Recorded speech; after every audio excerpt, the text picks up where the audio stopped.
من جمعیان رو وغوښتل چې تاسو ما ته وایي چې دا کار وکړم که نه وکړم. اول د جمعیانو به ورته بیا وویله چې دا کار وکړه هغه به صحیح و چې ویله ما کوه به یې نه کول. ټوله بادشاهي په جمعیانو چلوله. وخت نه وخت یې وزیر ته دی چې فلانکي ماته دوره وکړه خپل کورس یې واستولو ته وایي چې اوس ما سره کوي.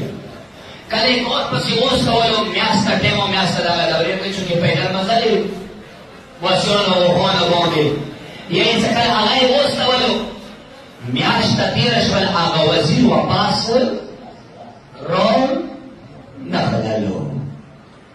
بادشاه حیران شول چې وزیر ویلې واپس نه شول. هغه نه بعد یې نجومیانو ته وویله چې راشه ارسالګو دې کېنول.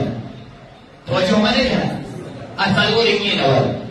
ویله خپل علم کې مطالعه وکړو چې ما وزیر خو شدار ټیمه پورې به واپس کېدل. ویلې نه راغللو چېرته دی ما وزیر. جومیانو ورته ویله چې پلانکا کور ما غریبت صحیح چلول.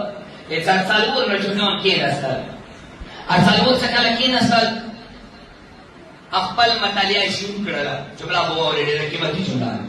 مطالعه یې شروع کړله.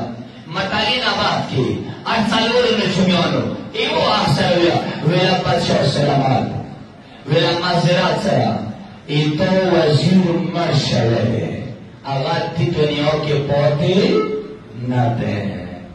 بادشاہ یې ډېر خفه شولو. اوس جمله به مینې سره واورې او ډېر خفه شولو. ویلا مړ دی ویلا شټوکو ته میلاو شولو. هغه نه بعد یې چې وخت نه تېرېږي چې لاس ورځې تېرې شولې لاس ورځې بعد لیدلو چې هغه وزیر دوباره راغللو. چې راغللو بادشاه حیران شو چې ما ته خو نجومیانو وویله چې دا مړ دی دا خو زندان دی. هغه نه بعد یې څلور نجومیان وغوښتل جمله به واورې. هغوی یې غوښتل ویله تاسو نه زه بادشاهي چلومه تاسو ما سره خپل بچی کې ترویج وکړل. تاسو ویله چې دا مړ دی دا خو ټیک ټاک زندان دی تاسو دا ترویج لرې وکړو. څلور نجومیان حیران شول. ویله نه دا خو مړ و دا زندان څنګه دی دا راغلو څنګه. هغه نه بعد یې څه بادشاه کله حکم وکړل چې دغه څلور نجومیانو نه سرونه کلام کړه. یې څه کله سار کلام کړ هغه یو نجومي غږ وکړل. ویله بادشاه ویله ټیک دی سرونه به کلام کړه خو یې ویله هغوی ته مو دومره پرېږده د وزیر نه یوازې پوښتنې کومه. ویله خدا درته اجازه دي ویله پوښتنه وکړه.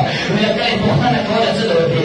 ویله وزیر هغه پوښتنه دا درنه کړه. ویله تېر شوي هفتې د جمعې شپې باندې تختې باندې څه کله مو بادشاه کېنولو مو مطالعه کوله. ویله ته تختې باندې دا وخت باندې تختې تاریخ باندې ته چېرته وې ته چېرته وې.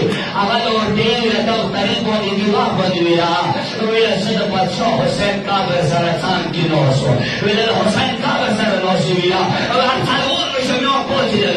څه ته ورته ویله بادشاه سلامه ویله زموږ ته خلافت ته نه و موږ نه معافي غواړو. ویله ویله موږ چې کله خپل علم کې مطالعه وکړله تو دغه وزیر بهش کې و تو دغه وزیر جنت کې و. نو موږ سوچ وکړلو چې جنت خو دې دنیا کې شته نه دی بهش خو دې دنیا کې شته نه دی لیزو تو مړ دی تو لوړ دی.